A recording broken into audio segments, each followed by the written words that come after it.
जुडो मां के ख़बर ॾींदा हलूं। सारंग भट्टी जी रिपोर्ट मुताबिक़ जुडो में इन 212 IPS 48 तक ते पीपल्स पार्टी के मुंतखब उम्मीदवारनि मीर मुनवर टालपुर और मीर तारिक अली खान टालपुर सवें गाड़ियुनि के काफ़िले से गोठ महमद याकूब गशकोरी पहुता, जिते सरदार माशूक खान गशकोरी पारां गशकोरी बिरादरी के सवें मानुन समेत नवाबजादा मीर मुनवर अली खान टालपुर और मीर तारिक अली खान टालपुर मथा गुलन की वर्खा करे शानदार इस्तकबाल कयो। सरदार माशूक खान गशकोरी पारा उम्मीदवार के पग पाराए सिंध की सूखड़ी लुंगियों अजरकूं सिंधी टोपियों पाराए आजियां कई। इलेक्शन में पीपल्स पार्टी उम्मीदवार की मुकम्मल हिमायत करने की खातरी कराई।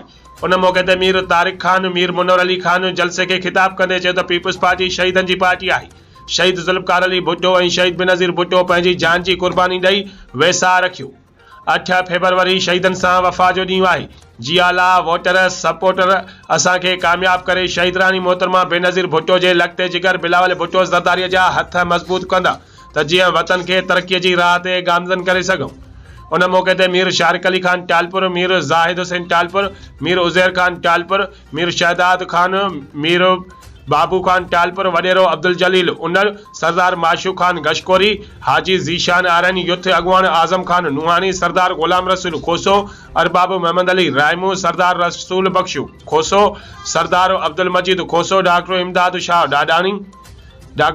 शाह डाडाई सरदार अमीर हसन टंगरी जुडो डिग्री तालके जे जियालन जो वडो अंगो मौजूद हो।